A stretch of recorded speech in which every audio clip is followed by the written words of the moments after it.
आशुतोष शशांक शेखर चंद्रमौली चिदंबरा कोटि कोटि प्रणाम शंभु कोटि नमन दिगंबरा। हर हर महादेव। ओम नमः शिवाय। आप सभी को सावन के चौथे सोमवार की ढेर सारी शुभकामनाएं। आप सभी पर भगवान भोलेनाथ और माँ पार्वती का आशीर्वाद सदैव बना रहे। आज की वीडियो में आप सुनेंगे सावन सोमवार की पावन व्रत कथा। सावन का महीना बहुत ही पावन महीना है। यह महीना देवों के देव महादेव भगवान शिव को समर्पित है। धार्मिक मान्यता है कि इस महीने भगवान शिव जी की पूजा करने से उनका आशीर्वाद प्राप्त होता है। पुरुष अथवा महिलाएं दोनों ही सावन सोमवार को व्रत रखकर भगवान शिव की पूजा करते हैं। तो जो भी भक्तजन सावन सोमवार का व्रत करते हैं तो उन्हें सावन सोमवार की व्रत कथा को भी अवश्य पढ़ना अथवा सुनना चाहिए। ऐसा माना जाता है कि सावन सोमवार व्रत में भगवान शिव की कथा पढ़ना और सुनना बहुत ही अधिक महत्वपूर्ण होता है, अन्यथा व्रत अधूरा रह सकता है। तो आज की वीडियो में आप सुनेंगे सावन सोमवार व्रत की संपूर्ण कथा। अगर आपने चैनल को सब्सक्राइब नहीं किया है तो चैनल को सब्सक्राइब जरूर कर लीजिए, ताकि हर दिन आपको हमारे चैनल पर सुनाई जा रही शिव महात्म्य की कथाओं का रसपान भी आप कर सकें। कथा का शुभारंभ करने से पहले सभी मिलकर भगवान भोलेनाथ की स्तुति करते हैं। भगवान भोलेनाथ की स्तुति का पाठ करने से हर संकट से मुक्ति मिलती है और भक्तों की सभी मनोकामनाएं पूरी हो जाती हैं। प्राचीन पुराण स्कंद महापुराण के कुमारिका खंड में भगवान शिव की स्तुति का वर्णन किया गया है। अगर आप भी भगवान भोलेनाथ की कृपा प्राप्त करना चाहते हैं तो आइए चलिए आपको सुनाते हैं भगवान शिव की स्तुति हिंदी में। स्कंद जी बोले कि जो सब प्रकार के रोग शोक से रहित है उन कल्याण स्वरूप भगवान शिव को नमस्कार है। जो सबके भीतर मन रूप से निवास करते हैं उन भगवान शिव को नमस्कार है। संपूर्ण देवताओं से पूजित भगवान शंकर को नमस्कार है। भक्तजनों पर निरंतर कृपा करने वाले आप भगवान महेश्वर को नमस्कार है। सबकी उत्पत्ति के कारण भगवान भव को नमस्कार है। भगवान आप भव के उद्धव हैं, आपको नमस्कार है। कामदेव का विध्वंस करने वाले आपको नमस्कार है। आप गूढ़ भाव से महान व्रत का पालन करने वाले हैं, आपको नमस्कार है। आप माया रूपी गहन वन के आश्रय हैं अथवा सबको आश्रय देने वाला आपका स्वरूप योग माया समाव्रत होने के कारण दुर्बोध है, आपको नमस्कार है। प्रलय काल में जगत का संहार करने वाले सर्व नामधारी आपको नमस्कार है। शिव रूप आपको नमस्कार है। आप पुरातन सिद्ध रूप हैं, आपको नमस्कार है। काल रूप आपको नमस्कार है। आप सबकी कलना करने वाले होने के कारण काल नाम से प्रसिद्ध हैं, आपको नमस्कार है। आप काल की कला का अतिक्रमण करके उससे बहुत दूर रहते हैं, आपको नमस्कार है। आप स्वाभाविक ऐश्वर्य से संपन्न हैं, आपको नमस्कार है। आप अप्रमेय महिमा वाले वृषभ तथा महासमृद्धि से संपन्न हैं, आपको नमस्कार है। आप सबको शरण देने वाले हैं, आपको नमस्कार है। आप ही निर्गुण ब्रह्म हैं, आपको नमस्कार है। आपके अनुगामी सेवक भयानक गुण संपन्न हैं, आपको नमस्कार है। नाना भुवनों पर अधिकार रखने वाले आपको नमस्कार है। भक्तों को मनवांछित फल प्रदान करने वाले आपको नमस्कार है। भगवान आप ही कर्मों का फल देने वाले हैं, आपको नमस्कार है। आप ही सबका धारण पोषण करने वाले धाता तथा उत्तम कर्ता हैं, आपको सर्वदा नमस्कार है। आपके अनंत रूप हैं, आपका कोप सबके लिए असह्य है, आपको सदैव नमस्कार है। आपके स्वरूप का कोई माप नहीं हो सकता, आपको नमस्कार है। वृषभेंद्र को अपना वाहन बनाने वाले आप भगवान महेश्वर को नमस्कार है। आप सुप्रसिद्ध महौषध रूप हैं, आपको नमस्कार है। समस्त व्याधियों का विनाश करने वाले आपको नमस्कार है। आप चराचर स्वरूप सबको विचार तत्व निर्णयत्मका शक्ति देने वाले कुमारनाथ के नाम से प्रसिद्ध तथा परम कल्याण स्वरूप हैं। आपको नमस्कार है। प्रभो, आप मेरे स्वामी हैं, संपूर्ण भूतों के ईश्वर एवं महेश्वर हैं। आप ही समस्त भोगों के अधिपति हैं। वाणी, बल और बुद्धि के अधिपति भी आप ही हैं। आप ही क्रोध और मोह पर शासन करने वाले हैं। पर और अपर के स्वामी भी आप ही हैं। सबकी हृदय गुहा में निवास करने वाले परमेश्वर तथा मुक्ति के अधीश्वर भी आप ही हैं। आपको नमस्कार है। स्कंद कुमार जी के द्वारा इस प्रकार स्तुति करने पर शिव जी ने कहा कि जो लोग सायकाल और प्रातःकाल पूर्ण भक्ति पूर्वक तुम्हारे द्वारा की हुई इस स्तुति से मेरा स्तवन करेंगे, उनको जो फल प्राप्त होगा उसका वर्णन करता हूँ। सुनो, उन्हें कोई रोग नहीं होगा, दरिद्रता भी नहीं होगी तथा प्रियजनों से कभी वियोग भी ना होगा। वे इस संसार में दुर्लभ भोगों का उपभोग करके मेरे परम धाम को प्राप्त करेंगे। इस प्रकार श्री स्कंद महापुराण के कुमारिका खंड में शिव स्तुति संपूर्ण हुई। बोलिए हर हर महादेव। ओम नमः शिवाय। आइए अब सुनते हैं सावन सोमवार की व्रत कथा। सावन के सोमवार में भगवान शिव और माँ पार्वती की पूजा की जाती है। सावन सोमवार का व्रत रखने से भगवान शिव के साथ माता पार्वती की भी कृपा प्राप्त होती है। कहते हैं कि सावन के सोमवार व्रत 16 सोमवार व्रत जितना पुण्य फल देते हैं। सावन सोमवार व्रत की पूजा करते समय आपको भगवान शिव के इस बीज मंत्र का जाप जरूर करना चाहिए। इससे आपको भोलेनाथ की विशेष कृपा प्राप्त होती है। वो बीज मंत्र है ओम नमः शिवाय। मान्यता है कि जो व्यक्ति इस दिन व्रत रखता है उसकी सभी मनोकामनाएं पूर्ण होती हैं। साथ ही भगवान शिव और माँ पार्वती का आशीर्वाद भी प्राप्त होता है। लेकिन इस दिन जो भी व्यक्ति व्रत रखता है उसको यह कथा जरूर पढ़नी या सुननी चाहिए। तो आपसे अनुरोध है कि कथा को पूरा अवश्य सुनना चाहिए, क्योंकि किसी भी कथा को बीच में अधूरा छोड़ने से दोष लगता है। तो चलिए कथा प्रारंभ करते हैं। श्रावण सोमवार कथा के अनुसार अमरपुर नगर में एक धनी व्यापारी रहता था। दूर दूर तक उसका व्यापार फैला हुआ था। नगर में उस व्यापारी का सभी लोग मान सम्मान करते थे।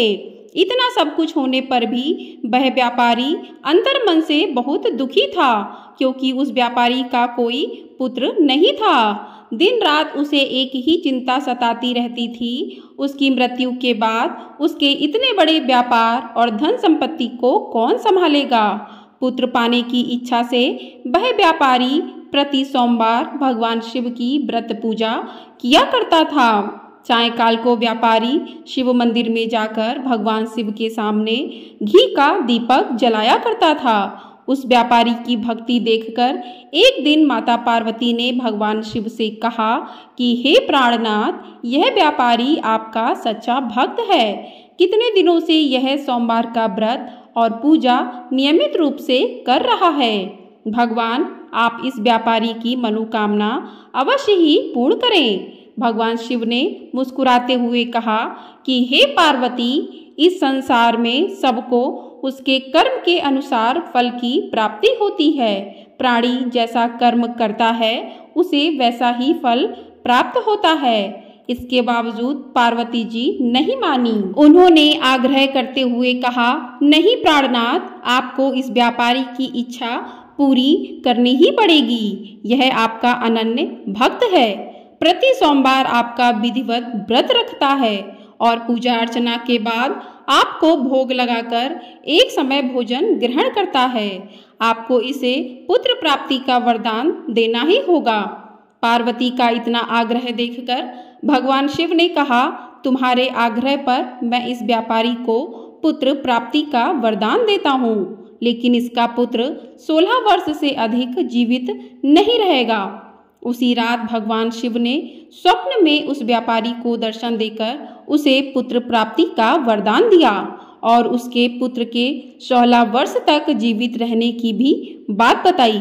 भगवान के वरदान से व्यापारी को खुशी तो हुई, लेकिन पुत्र की अल्पायु की चिंता ने उस खुशी को नष्ट कर दिया। व्यापारी पहले की तरह सोमवार का विधिवत व्रत करता रहा। कुछ महीने पश्चात उसके घर अति सुंदर पुत्र उत्पन्न हुआ। पुत्र जन्म से व्यापारी के घर में खुशियां भर गईं। बहुत धूमधाम से पुत्र जन्म का समारोह मनाया गया।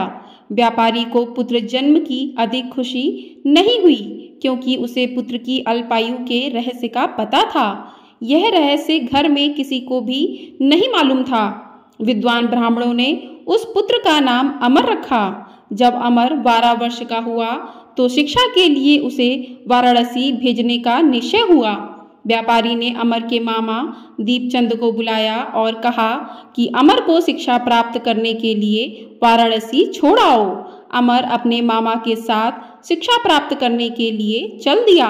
रास्ते में जहाँ भी अमर और दीपचंद रात्रि विश्राम के लिए ठहरते, वहीं यज्ञ करते और ब्राह्मणों को भोजन कराते थे। लंबी यात्रा के बाद अमर और दीपचंद एक नगर में पहुँचे। उस नगर के राजा की कन्या के विवाह की खुशी में पूरे नगर को सजाया गया था। निश्चित समय पर बारात आ गई, लेकिन वर का पिता अपने बेटे के एक आंख से काने होने के कारण बहुत अधिक चिंतित था। उसे इस बात का भय सता रहा था कि राजा को इस बात का पता चलने पर कहीं वह विवाह से इनकार ना कर दे, इससे उनकी बदनामी होगी। वर के पिता ने अमर को देखा तो उसके मस्तिष्क में एक विचार आया। उसने सोचा, क्यों ना इस लड़के को दूल्हा बनाकर राजकुमारी से विवाह करा दूं। विवाह के बाद इसको धन देकर विदा कर दूंगा और राजकुमारी को अपने नगर ले जाऊंगा। वर के पिता ने इसी संबंध में अमर और दीपचंद से बात की। दीपचंद ने धन मिलने के लालच में वर के पिता की बात स्वीकार कर ली। अमर को दूल्हे के वस्त्र पहनाकर राजकुमारी चंद्रिका से विवाह करा दिया गया। राजा ने बहुत सा धन देकर राजकुमारी को विदा किया। अमर जब लौट रहा था तो सच नहीं छिपा सका और उसने राजकुमारी की ओढ़नी पर लिख दिया, राजकुमारी चंद्रिका, तुम्हारा विवाह तो मेरे साथ हुआ था। मैं तो वाराणसी में शिक्षा प्राप्त करने जा रहा हूँ। अब तुम्हें जिस नवयुवक की पत्नी बनना पड़ेगा वह कान्हा है। जब राजकुमारी ने अपनी ओढ़नी पर लिखा हुआ पढ़ा तो उसने काने लड़के के साथ जाने से इनकार कर दिया। राजा ने सब बातें जानकर राजकुमारी को महल में रख लिया। उधर अमर अपने मामा दीपचंद के साथ वाराणसी पहुंच गया। अमर ने गुरुकुल में पढ़ना शुरू कर दिया। जब अमर की आयु 16 वर्ष पूरी हुई तो उसने एक यज्ञ किया। यज्ञ की समाप्ति पर ब्राह्मणों को भोजन कराया और खूब अन्न वस्त्र दान किए। रात को अमर अपने शयन कक्ष में सो गया। शिव के वरदान के अनुसार शयनावस्था में ही अमर के प्राण पखेरु उड़ गए। सूर्योदय होने पर मामा अमर को मृत देखकर रोने पीटने लगे। आसपास के लोग भी एकत्र होकर दुख प्रकट करने लगे। मामा के रोने विलाप करने के स्वर समीप से गुजरते हुए भगवान शिव और माता पार्वती ने भी सुने। पार्वती जी ने भगवान से कहा कि हे प्राणनाथ, मुझसे इसके रोने के स्वर सहन नहीं हो रहे। आप इस व्यक्ति के कष्ट अवश्य दूर करें। भगवान शिव ने माता पार्वती के साथ अदृश्य रूप में समीप जाकर अमर को देखा तो पार्वती जी से बोले कि हे पार्वती, ये तो उसी व्यापारी का पुत्र है। मैंने इसे 16 वर्ष की आयु का वरदान दिया था। इसकी आयु तो पूरी हो गई। पार्वती ने फिर भगवान शिव से निवेदन किया कि हे प्राणनाथ, आप इस लड़के को जीवित करें, नहीं तो इसके माता पिता पुत्र की मृत्यु के कारण रो रो कर अपने प्राणों का त्याग कर देंगे। इस लड़के का पिता तो आपका परम भक्त है, वर्षों से सोमवार का व्रत करते हुए आपको भोग लगा रहा है। पार्वती के आग्रह करने पर भगवान शिव ने उस लड़के को जीवित होने का वरदान दिया और कुछ ही पल में वह जीवित होकर उठ बैठा। शिक्षा समाप्त करके अमर मामा के साथ अपने नगर की ओर चल दिया। दोनों चलते हुए उसी नगर में पहुंचे जहां अमर का विवाह हुआ था। उस नगर में भी अमर ने यज्ञ का आयोजन किया। समीप से गुजरते हुए नगर के राजा ने यज्ञ का आयोजन देखा। राजा ने अमर को तुरंत पहचान लिया। यज्ञ समाप्त होने पर राजा अमर और उसके मामा को महल में ले गया और कुछ दिन बाद उन्हें महल में रखकर बहुत सा धन वस्त्र देकर राजकुमारी के साथ विदा किया। रास्ते में सुरक्षा के लिए राजा ने बहुत से सैनिकों को भी साथ भेजा। दीपचंद ने नगर में पहुंचते ही एक दूत को घर भेजकर अपने आगमन की सूचना भेजी। अपने बेटे अमर के जीवित वापस लौटने की सूचना से व्यापारी बहुत अधिक प्रसन्न हुआ। व्यापारी ने अपनी पत्नी के साथ स्वयं को एक कमरे में बंद करके रखा था।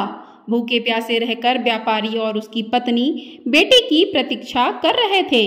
उन्होंने प्रतिज्ञा कर रखी थी कि यदि उन्हें अपने बेटे की मृत्यु का समाचार मिला तो दोनों अपने प्राण त्याग देंगे। व्यापारी अपनी पत्नी और मित्रों के साथ नगर के द्वार पर पहुंचा। अपने बेटे के विवाह का समाचार सुनकर पुत्रवधू राजकुमारी चंद्रिका को देखकर उसकी खुशी का ठिकाना न रहा। उसी रात भगवान शिव ने व्यापारी के स्वप्न में आकर कहा कि हे सृष्टि, मैंने तेरे सोमवार के व्रत करने और व्रत कथा सुनने से प्रसन्न होकर तेरे पुत्र को लंबी आयु प्रदान की है। व्यापारी बहुत प्रसन्न हुआ। सोमवार का व्रत करने से व्यापारी के घर में खुशियां लौट आईं। शास्त्रों में लिखा है कि जो स्त्री अथवा पुरुष सोमवार का विधिवत व्रत करते और व्रत कथा को सुनते हैं उनकी सभी इच्छाएं पूरी होती हैं। बोले भगवान भोलेनाथ की जय। हर हर महादेव। ओम नमः शिवाय। तो चलिए अब करते हैं भगवान शिव की आरती। ओम जय शिव ओमकारा, जय शिव ओमकारा, ब्रह्मा विष्णु सदा शिव अर्धांगी धारा। ओम जय शिव ओमकारा, एकानन चतुरानन पंचानन राजे, हंसानन गरुड़ासन वृषवाहन साजे। ओम जय शिव ओमकारा, दो भुज चार चतुर्भुज दस भुज अति सोहे, त्रिगुण रूप निरुखता त्रिभुवन जन मोहे। ओम जय शिव ओमकारा, अछमाला वनमाला मुंडमाला धारी, चंदन मृग मद सोहे भाले शशिधारी। ओम जय शिव ओमकारा, श्वेतांबर पीतांबर बागंबर अंगे, सनकादिक गरुड़ादिक भूतादिक संगे। ओम जय शिव ओमकारा, कर के मध्य कमंडलु चक्र त्रिशूल धरता, जग करता जग भरता जग संहार करता। ओम जय शिव ओंकारा, ब्रह्मा विष्णु सदा शिव जानत अविवेका, प्रणवाक्षर के मध्य ये तीनों एका। ओम जय शिव ओंकारा, काशी में विश्वनाथ विराजत नंदी ब्रह्मचारी, नित उठ भोग लगावत महिमा अति भारी। ओम जय शिव ओमकारा, त्रिगुण शिव जी की आरती जो कोई नर गावे, कहत शिवानंद स्वामी मन वांछित फल पावे। ओम जय शिव ओमकारा, ओम जय शिव ओमकारा, ओम जय शिव ओमकारा। ओम नमः शिवाय। हर हर महादेव, हर हर महादेव, हर हर महादेव। तो आपको ये वीडियो पसंद आई हो तो वीडियो को लाइक शेयर और चैनल को सब्सक्राइब जरूर कर दीजिएगा। आपको हमारे चैनल पर सावन मास के प्रत्येक दिन सावन महात्म्य की कथाएं भी सुनने को अवश्य मिलेंगी। तो चैनल को सब्सक्राइब जरूर कर लीजिएगा और कमेंट बॉक्स में हर हर महादेव अवश्य लिखिएगा। हर हर महादेव। ओम नमः शिवाय।